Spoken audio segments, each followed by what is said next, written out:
निर्मम सरकार पतन के जितने भी पैरामीटर्स हैं, उन सब पैरामीटर्स में नए नए रिकॉर्ड बनाते जा रहे हैं और यहां उपदेश दे रहे हैं। क्या हाल करके रखा हुआ है। ऐसी निर्मम सरकार से वहां के लोगों का भविष्य अंधकार के अंदर डूब रहा है, लेकिन इनको कोई परवाह नहीं है। सत्ता सुख के सिवाय कोई आकांक्षा नहीं है और वे यहां उपदेश देते हैं। घुसपैठ, दुनिया का समृद्ध से समृद्ध देश भी अपने यहां गैर कानूनी नागरिकों को बाहर निकाल रहा है। हमारे देश में घुसपैठियों को बचाने के लिए अदालतों को तब तक प्रेशर पैदा किया जा रहा है।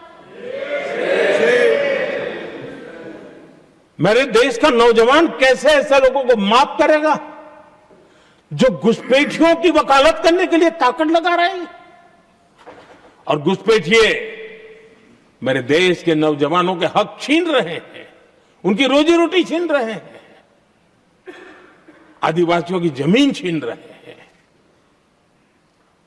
बेटे बेटियों की जिंदगी पर खतरे पैदा हो रहे हैं। लेकिन उनके लिए महिलाओं पर अत्याचार होते रहे। सत्ता नीति के सिवा कुछ करना नहीं और वो यहां पर हमें उपदेश दे रहे हैं।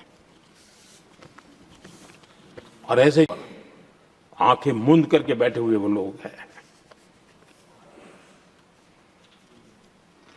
एक हमारे माननीय सदस्य काफी कुछ बोल रहे थे, जिनकी पूरी सरकार शराब में डूब गई, जिनके शीश महल घर घर में नफरत का कारण बन गए और शायद उनको ब्लैक शब्द ज्यादा पसंद है। हर एक अपना अपना एक भूतकाल होता है।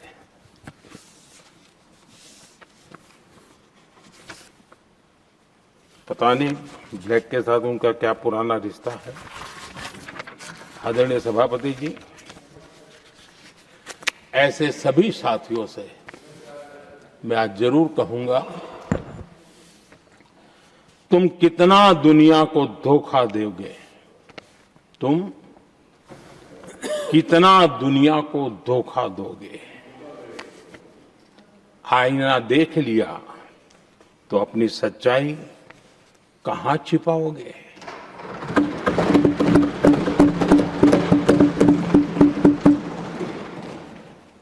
कांग्रेस हो, टीएमसी हो, डीएमके हो, लेफ्ट हो, ये दशकों से केंद्र में सत्ता में रहे हैं, सत्ता के भागीदार रहे हैं।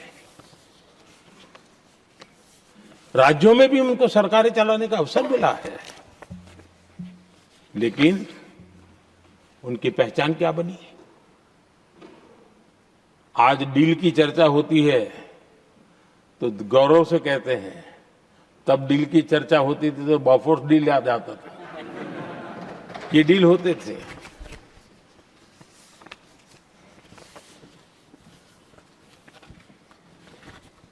उन्होंने सिर्फ जेब भरने का काम किया। नागरिकों के जीवन में बदलाव आना उनकी प्राथमिकता नहीं थी।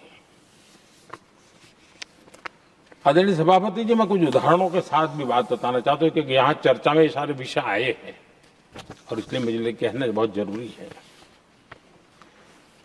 अब एक उदाहरण देता हूं मैं बैंकिंग सेक्टर का। बैंकिंग सेक्टर एक प्रकार से अर्थव्यवस्था की ग्रिड होता है। 2014 से पहले फोन बैंकिंग का कालखंड था।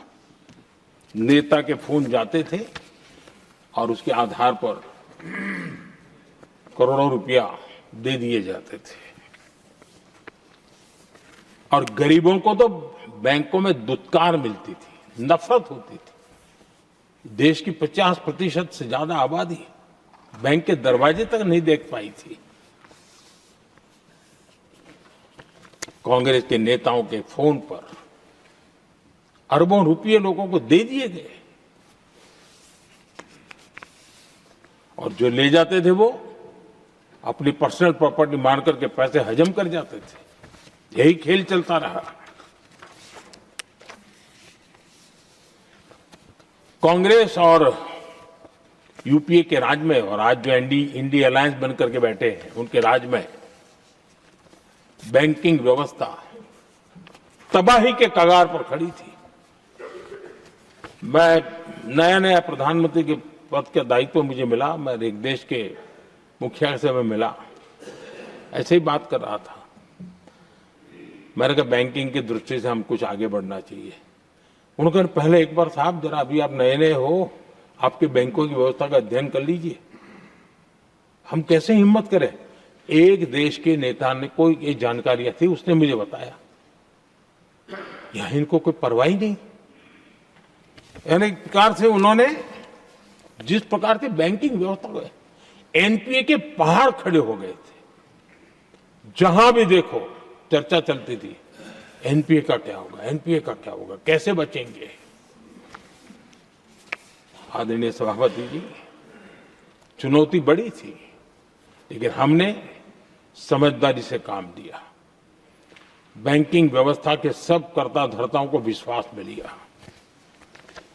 रिफॉर्म की आवश्यकता थी, हिम्मत के साथ रिफॉर्म किए, पारदर्शी व्यवस्था बनाई, ढेर सारे बैंकिंग रिफॉर्म्स हुए और जो सरकारी बैंक दुर्बल हो चुकी थी, ठीक नहीं चल पाती थी, उसको हमने बड़ी बैंक के साथ मर्जर कर दिया। और मुझे याद है किसी एक महाशय बड़े अपने आप को विद्वान मानने वाले ने लिखा था, अगर मोदी सरकार बैंकों में ये कर ले तो हिंदुस्तान का बहुत बड़ा रिफॉर्म हो जाएगा। वो काम मैंने आते ही कर दिए थे। आदरणीय सभापति जी,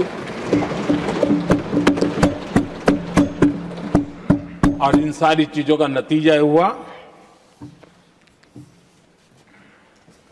बैंकों में जो बीमारी घर कर गई थी उस बीमारी से बैंकों को मुक्ति मिली। बैंकों का स्वास्थ्य सुधरा, लगातार सुधरा, अभी भी तेजी से आगे दौड़ रहे हैं।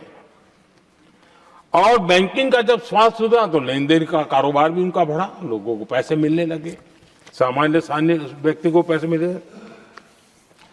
ऐसे ऐसे गरीब लोगों को लोन मिले जिनके लिए कभी बैंक के दरवाजे बंद थे, बेचारा दूर से देख करके उसे जाना पड़ता था। आज मुद्रा योजना जो देश के नौजवान को अपने पैरों पर खड़े रहने की ताकत देता है, मुद्रा योजना जो स्वरोजगार की प्रेरणा देता है, लेकिन स्वरोजगार के भाषण के काम नहीं होता है, उसका हाथ पकड़ना पड़ता है।